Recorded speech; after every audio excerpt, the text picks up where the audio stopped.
Bismillahirrahmanirrahim. Assalamualaikum warahmatullahi wabarakatuh. Innal hamdalillah nahmaduhu wa nasta'inuhu wa nastaghfiruhu wa na'udzu billahi min syururi anfusina wa min sayyiati a'malina. May yahdihillahu fala mudhillalah wa may yudhlil fala hadiyalah. Asyhadu an la ilaha illallah wa asyhadu anna Muhammadan abduhu wa rasuluh. Rabbi shrah li sadri wa yassir li amri wahlul 'uqdatam min lisani yafqahu qawli. Qala Rasulullah wa man ahya sunnati faqad habbani wa man ahabbani kana ma'il jannah. Halo sahabat-sahabat sekalian, berjumpa lagi pada malam ini dalam kajian Bible dalam seri 28 sampai 30. Puja dan puji syukur kehadirat Allah Subhanahu wa taala. Salawat dan salam kita aturkan kepada baginda Nabi besar Muhammad Rasulullah sallallahu alaihi wasallam. Nah, teman-teman sekalian, semoga teman-teman sekalian dimanapun Anda berada dalam keadaan sehat walafiat dan tetap dalam lindungan Allah Subhanahu wa taala. Nah, teman-teman sekalian, kita akan membedah lagi di pertemuan yang kesekian kalinya, dan pertemuan ini sangat luar biasa, memberi kontribusi dan pemahaman kita tentang Bible. Dan insya Allah saya tidak sendiri, saya ditemani oleh tamu yang sangat spesial, Ustadz Donditan. Ya. Assalamualaikum warahmatullahi wabarakatuh, Pak Dondi. Waalaikumsalam warahmatullahi wabarakatuh. Aduh, jangan panggil saya Ustadz dong. Jadi kan gini, di Islam itu alhamdulillah kalau dipanggil Ustadz itu tidak mewakili satu lembaga begitu. Beda kalau di kita dulu, ketika kita dipanggil penginjil atau gembala atau pendeta atau evangelis, itu kita mewakili satu lembaga. Nah, tapi gitu kalau kalau di Islam itu dipanggil Ustadz itu tidak punya beban apa-apa. Jadi orang yang dihormati begitu dipanggil Ustadz. Jadi karena sebagai wujud saya menghormati Pak Ustadz Pak Dodi, maka harus terima saya panggil Ustadz. Oke. Aduh, saya tuh masih berat bener kalau dipanggil Ustadz tuh berat bener. Ya, aminkan aja mudah-mudahan jadi Ustadz. Waduh. Oke, jumpa lagi ya kita ya. Nah, sekarang ini namanya beda nih kok, Jim Media Channel ini. Oh iya, ini channel yang apa ya? Channel yang bikin galau. Channel yang bikin galau lah intinya gitu. Dari si kuncir. Gitu ya? Iya. Aduh. Tapi channel yang Aristo Channel masih ya? Alhamdulillah, channel Aristo Channel masih. Kemudian ini saya buat lagi satu channel di Media Channel. Ini saya khususkan apa? Karena kegelisahan saya begitu banyak hujatan-hujatan tentang Islam, makanya saya buat satu channel ini di Media Channel. Barangkali bisa menjawab tuduhan-tuduhan teman-teman di luar sana non-Islam yang menjustifikasi Islam. Maka saya hadang dengan Jim Media Channel, kira-kira seperti itu. Asik, mantap. Nah, para pemirsa ya, dukung terus ya channel Jim Media Channel nih, punya Bang Aristo yang saya panggil Ustadz Kuncir nih. Masa iya, jadi saya perlihatkan dulu kuncirnya ini. Oh iya. Kenapa kuncirnya sekarang jadi pendek gitu? Iya, kalau panjang-panjang nanti dimarahin Amir kita sih. Oh gitu. Iya. Oke, nah sekarang kita jumpa lagi nih di Bible ya. Sekarang kita udah sampai ke nomor 028, mau kita bahas sampai ke 030 ya.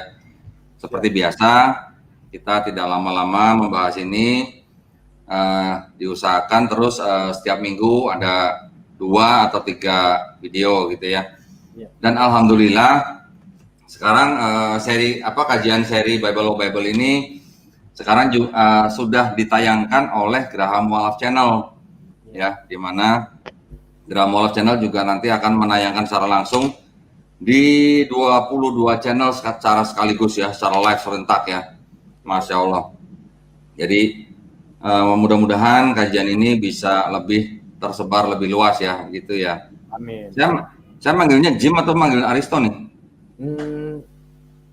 Panggil Jim aja, nggak apa-apa. Lebih enak sih manggil Jim.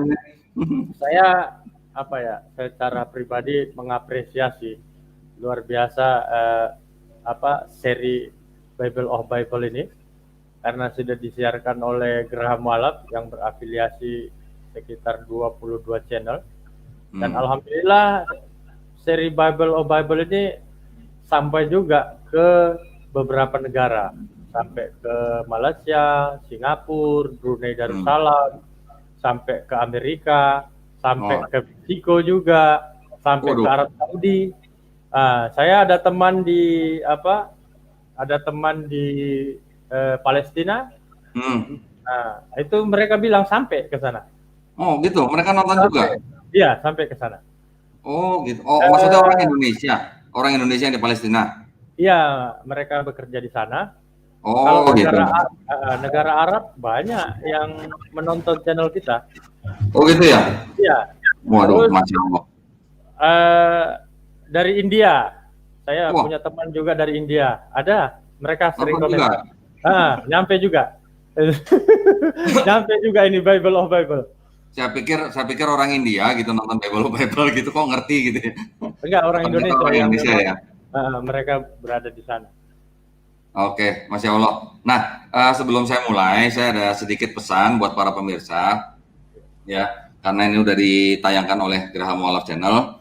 Saya ingin mengingatkan kembali ya para pemirsa yang ingin menyalurkan zakat, sedekah, infak, bahkan wakaf juga ya, karena dalam waktu dekat ini Yayasan Pembina Mu'alaf at-Tauhid sebagai yayasan pemilik daripada Graham Wolof Channel sedang membebaskan tanah seluas 6 hektar di daerah Wonosalam, Jombang, Jawa Timur ya, yang mana akan dibangun sebuah pondok pesantren dan pusat pembinaan mu'alaf ya. Jadi bagi pemirsa yang ingin berpartisipasi untuk membebaskan tanah tersebut bisa mengirimkan atau mentransfer ke nomor rekening Bank Mandiri Syariah dengan nomor rekening kode bank 451 11 88 88 9995 atas nama Yayasan Pembina Mu'alaf at-Tauhid. Harga tanah yang ditawarkan untuk para pemirsa untuk wakaf itu seharga 250.000 per meter persegi ya. Jadi sesuai dengan kemampuan silakan tentukan berapa meter persegi yang Anda ingin wakafkan dikalikan dengan 250.000 per meter perseginya ya. Baik, itu sedikit pesan dari saya. Sekarang kita mulai aja ya, Jim ya. Siap. Baik, Jim loh, benar. Jadi saya jadi serasa kayak ditemenin sama orang bule ya. Oh begitu, Masya Allah. Bentar, saya carikan dulu nih materi untuk kajian kita malam hari ini ya. Iya. Oke, sebentar. Di mana ya? Kok nggak nongol? Bentar, saya tutup dulu nih, kok nggak kelihatan ininya. Jangan lupa ya pemirsa ya, dukung ya Jim Media Channel ya. Ya, dukung, dan harus kita dukung juga channel-channel Muslim ya, apalagi nama channel Donditan ya kalau nggak salah. Begitu ya? Punya Pak Dondi. Nama channelnya Donditan ya, Donditan aja. Harus dukung teman-teman, karena ya tadi saya juga menikmati sih kajian Bible of Bible. Ya mudah-mudahan ini bermanfaat ya. Kita sih tujuannya bukan untuk apa-apa. Kita hanya memberikan pemahaman dan penguatan akidah umat ya untuk mencegah pemurtadan ya. Betul. Baik, ini adalah poin yang ke nomor 28 nih. Judulnya gini.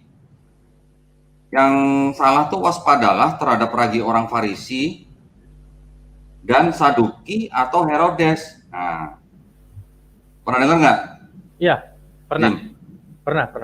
Nah, di Matius bilangnya waspadalah terhadap orang Farisi dan Saduki nih di Matius 16:6 nih. Iya. Ya, Yesus berkata kepada mereka, berjaga-jagalah dan waspadalah terhadap ragi orang Farisi dan Saduki itu ya. Iya. Di Markus nggak ada. Di Lukas bilangnya gini, lalu Yesus memperingatkan mereka, katanya berjaga-jagalah dan awaslah terhadap ragi orang Farisi dan ragi Herodes. Nah, di Yohanes nggak ada. Nah, di sini ada perbedaan Farisi dan Saduki atau Farisi dan Herodes, gitu kan? Iya. Coba Aristo apa? Jim pernah dengar nggak nih? Kalau di Matius 16 ayat 6 ini memang sudah beberapa kali saya pakai ya untuk saya pakai berdialog dengan teman-teman Kristen pada khususnya. Nah, tapi kalau Lukas pasal 8 ayat 15 ini saya baru tahu malam ini. Nah, jadi kita kan jadi bertanya-tanya ya, apakah Saduki itu sama dengan Herodes gitu kan? Iya, betul. Nah, kita lihat deh penjelasan dari kalangan Kristen ya. Kalangan Kristen juga ada yang menjelaskan mengenai masalah ini kan. Iya. Jadi yang disebut ragi orang Farisi udah jelas ya, Farisi. Ya, orang Farisi, betul. Nah, ragi orang Saduki dengan Herodes itu sebenarnya berbeda.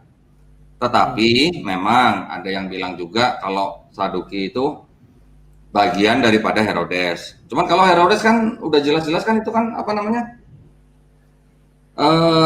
kayak semacam kelompok yang dari kerajaan gitu kan. Iya. Kalau Saduki kan bukan dari kerajaan gitu. Bukan, iya.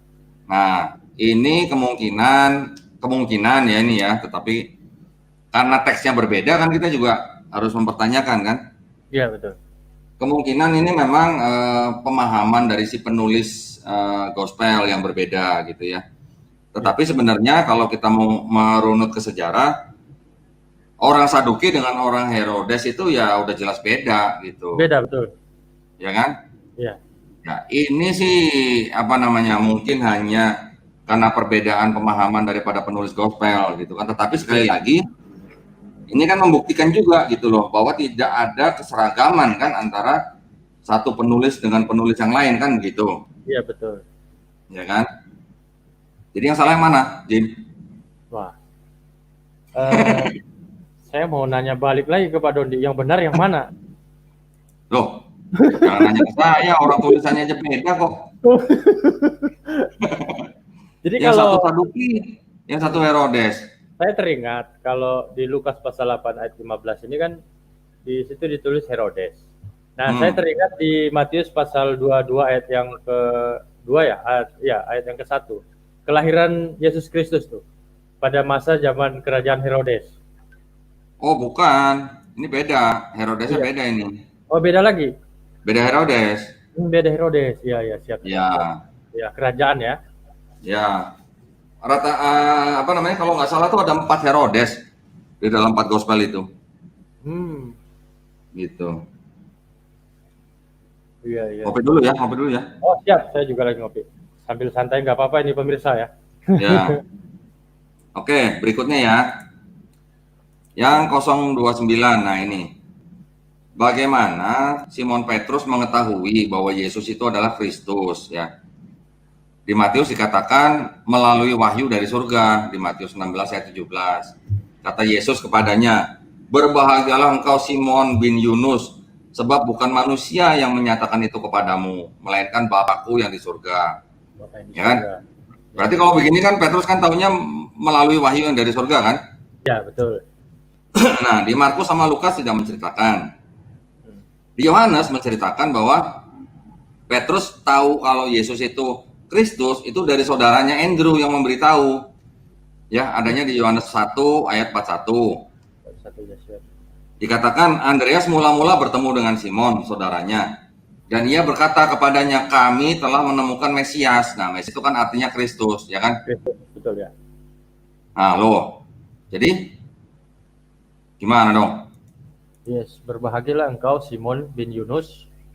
Nah, ya, ini bertemu dengan Simon. Waduh, Nah, di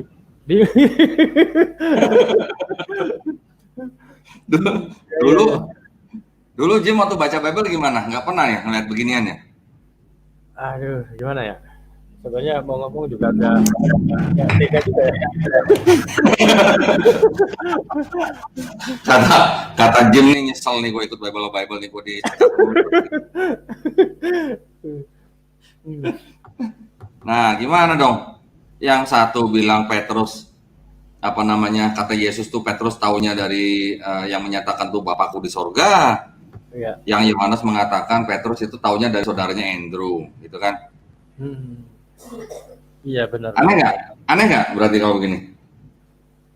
Bukan aneh lagi nih, super aneh ini. Membingungkan ini. Membingungkan. Jadi gimana? Udah kita balikin aja lah ya, bingungnya gimana ya? Oke. Nah, ke sahabat kita yang Kristen ya. Kita balikin ke penulisnya lah.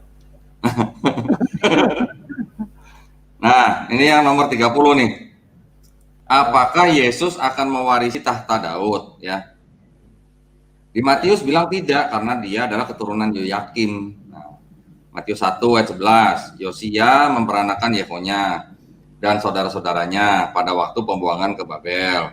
Ya, di 1 Tawarik 3:16 keturunan Yoyakim itu ialah Yekonya anaknya itu dan anak orang ini ya ialah Zedekia.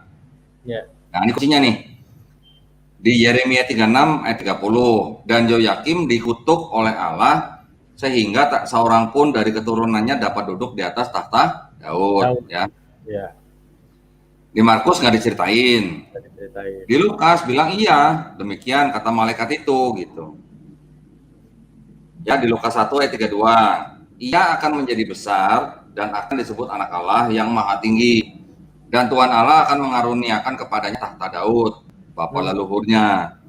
Ya, di Yohanes tidak diceritakan.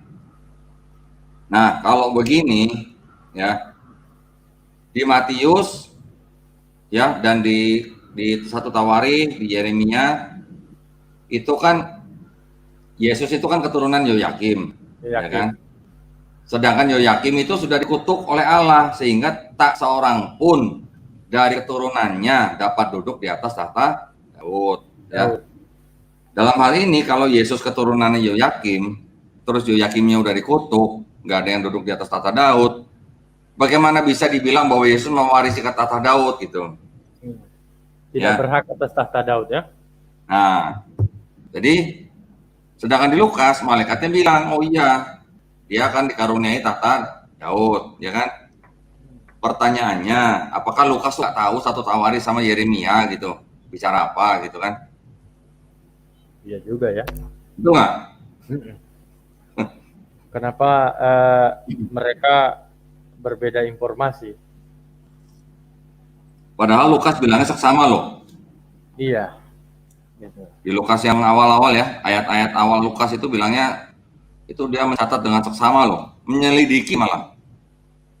Iya, menyelidiki segala peristiwa itu dengan seksama dari asal mulanya loh. Sewaktu itu ada di dalam pendahuluan Lukas ya, di Lukas 1 ayat 1 sampai 4 tuh. Iya. Nah, kalau kita balik ke 1 Tawarik sama ke Yeremia, salah satu leluhurnya Yesus itu dikutuk oleh Allah sehingga tidak seorang pun dari keturunannya dapat duduk di atas tahta Daud. Nah, Yesus kan salah satu keturunan Yoyakim kalau begini kan? Betul. Nah, lo gimana dong? Iya, membingungkan ini. Artinya ya. Jangan bingung dong, ini kan bukan kitab suci kita. Iya. Tapi satu mewartakan tidak berhak atas tahta Daud. Nah, yang satu mewartakan berhak atas tahta Daud. Sekarang kalau kita mengaminkan yang Lukas, ini kan kita ditabrak oleh Matius.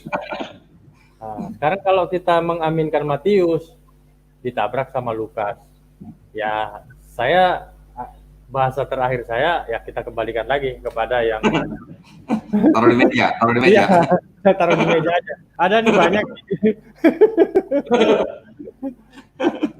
Oke, ya, sampai di situ kajian kita hari ini. Iya, mau bonus nggak bonus? Iya, saya mau bonus karena tadi saya nonton ada bonusnya tuh. Oh gitu ya. Iya, 1 jam lebih Waduh, kan itu. wes. Bonusnya apa nih ya? Bonusnya kok udah habis ya? Ada nih. Siap. Sebentar.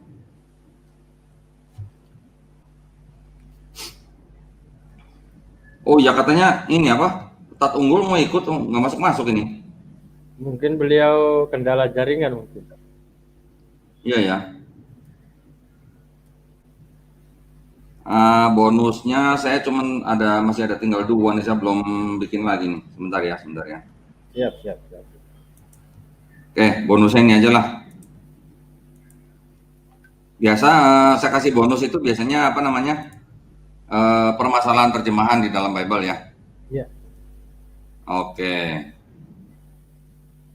Ini bonusnya saya ambil dari Hakim-Hakim 11 ayat 3 nih. Ya. Di KJV, King James Version, dikatakan, "Then Jephthah fled from his brethren and dwelt in the land of Tob." Ya. "And there were gathered men to Jephthah and went out with him." Ya, perhatikan yang kata saya berikan tanda kuning ya. Iya. Di Revised Version dikatakan, "Then Jephthah fled from his brethren and dwelt in the land of Tob. And there were gathered vain fellows to Jephthah, and they went out with him." Nah, saya dari KJV saya lari ke LAI dulu nih ya, yang versi BIS, bahasa Indonesia sehari-hari ya. Iya. Dikatakan karena itu Yeftah berpisah dari saudara-saudaranya lalu pergi dan tinggal di daerah Tob. Di sana segerombolan penjahat bergabung dengan dia lalu mereka pergi merampok. Nah ya. Sedangkan di terjemahan baru dikatakan, "Maka larilah Yeftah dari saudara-saudaranya itu dan diam di tanah Tob." Ya, di sana berkumpullah kepadanya petualang-petualang yang pergi merampok bersama-sama dengan dia. Nah, yang mau saya tanya ini, itu Feynman itu penjahat atau petualang-petualang gitu? Kenapa beda gitu ya? Iya ya. Hah? Di KJV sama LAI, wow, keren juga nih. Ya. Gimana dong? Iya ya. Berarti Pak LAI ini apa ya? Ya Ada belum tentu sih. manipulasi. Kita sih jangan langsung bilang LAI yang salah ya. Tetapi kalau kita melihat begini kan jadi kelihatan bedanya gitu loh. Iya. Yang satu bilang penjahat, yang satu bilang petualang gitu. Nah, enggak, saya berpikir begini. Jadi ketika pas penterjemahan dari LAI sebagai otoritas yang punya otoritas penuh menerjemahkan ke bahasa Indonesia, apakah ini tidak ada cross check dulu kemudian membandingkan dari KJV sama versi lain, kan akhirnya nanti menjadi sama. Gini, kalau yang saya baca itu sebabnya karena versi KJV dan versi LAI itu menerjemahkan dari sumber yang berbeda, manuskrip yang berbeda gitu kan? Manuskrip yang berbeda. Karena ada yang diambil dari terjemahan Ibrani dan ada yang diambil dari terjemahan yang diambil dari bahasa Ibrani dan diambil dari bahasa Yunani gitu kan? Bahasa Yunani itu yang untuk perjanjian lama itu adalah diambil dari Septuaginta. Di mana Septuaginta itu menerjemahkan dari bahasa Ibrani gitu. Bahasa Ibrani. Ya. Iya. Nah, kemudian kita berarti lihat lagi nih di versi yang lain nih. Ada versi ESV. Di situ dikatakannya apa? Vain fellows ya. Tetapi di DRB dikatakan robbers. Nah, itu juga. Ini sepertinya lebih condong ke yang versi LAI ya. Jadi sepertinya yang versi-versi lain itu ada beberapa versi itu yang sama sumbernya dengan LAI, ada beberapa versi lagi yang sama sumbernya dengan yang dipakai oleh KJP. Iya. Ya, jadi gitu kira-kira tak kuncir. Siap. Ya, kita nggak usah lama-lama nih tiap videonya, yang penting rutin gitu ya, jalan terus ya. Siap, luar biasa. Karena yang sudah ada di catatan saya itu dari kontradiksi Bible of Bible itu yang saya kumpulkan dari 4 gospel sama yang total dari Kejadian sampai Wahyu itu, saya itu menghitung kira-kira ada 290 kontradiksi gitu ya. Wah, banyak sekali ya. Ini baru nomor berapa? 028 sampai 30 kan? 30 ya. Nah, berarti masih ada 200 lebih lagi ya. Banyak. Berarti kan masih ada sekitar 260 nih. Ya, 260. Nah, wow. Gimana dong? Mau tiap hari atau mau seminggu 2 kali atau gimana? Kalau saya insya Allah nggak apa-apa setiap hari. Nanti kalau itu Pak Dodi kabari aja. Insya Allah nanti saya hadir jam berapa. Ya.